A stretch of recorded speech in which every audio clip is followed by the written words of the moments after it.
Hello, mabuhay at magandang araw sa inyong lahat.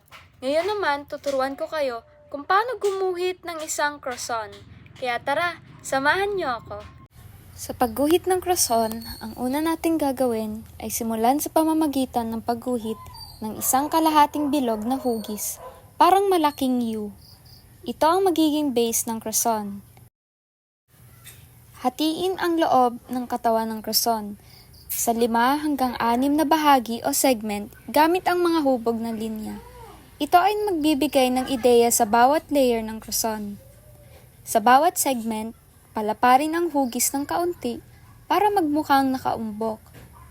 Tandaan na dapat ang gitnang bahagi ay mas malaki at mas matambok kaysa sa mga gilid. Magdagdag ng banayad na kurba sa pagitan ng bawat segment upang magmuka itong magkadikit at bumabalot. Linisin ang iyong sketch. Burahin ang mga labis na linya at mas mahinang detalye. Magdagdag ng shading. Isipin kung saan nagmumula ang ilaw. Ang mga bahagi na malayo sa ilaw ay dapat mas madilim ang shading. Gamit ang mabilis at banayad na mga guhit, idagdag ang mga shading para magmukhang malutong ang croissant. Mag-concentrate sa mga bahagi ng segment na magkasalubong para magdagdag ng texture. Gamitin ang lapis o marker para gawing mas malinaw ang mga gilid ng croissant.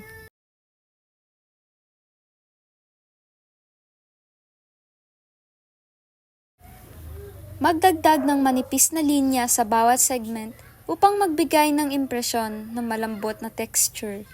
Mas makapal at mas madilim na shading ang ilagay sa mga sulok at gilid upang magbigay ng lalim at hugis.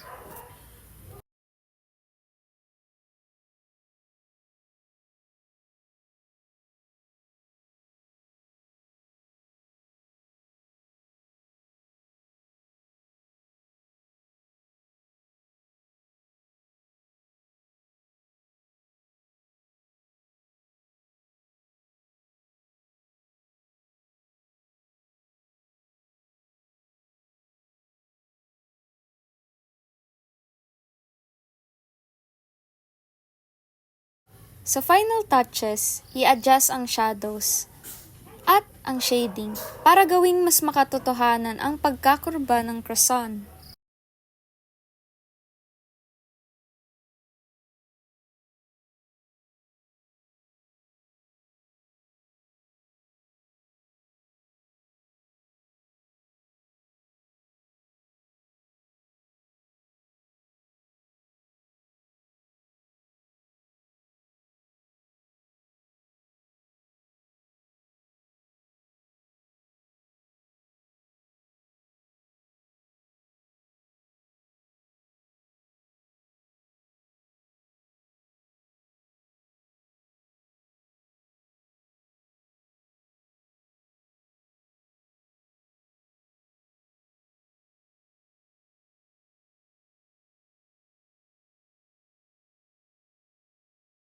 Sa parteng ito, mas diinan pa ang mga nasa gilid ng croissant para mas may depth ang effect.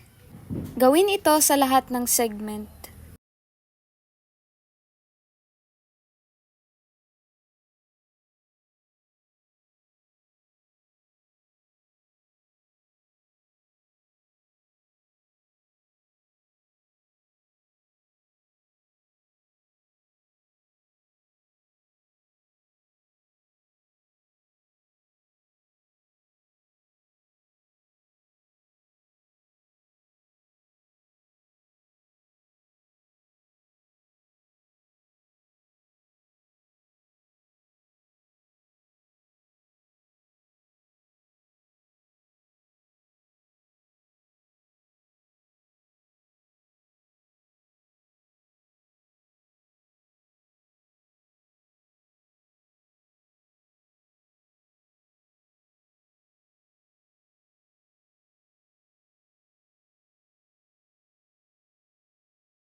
Magdagdag pa ng layer ng shading at gawin itong mas madilim sa mga bahagi ng nasa gilid ng segment.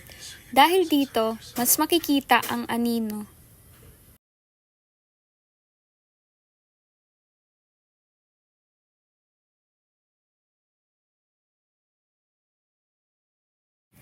Ito ay optional lamang, pero kapag masaya ka na sa shading, maaari mong gamitan ng tinta o marker ang huling outline para mas maging malinis ang resulta.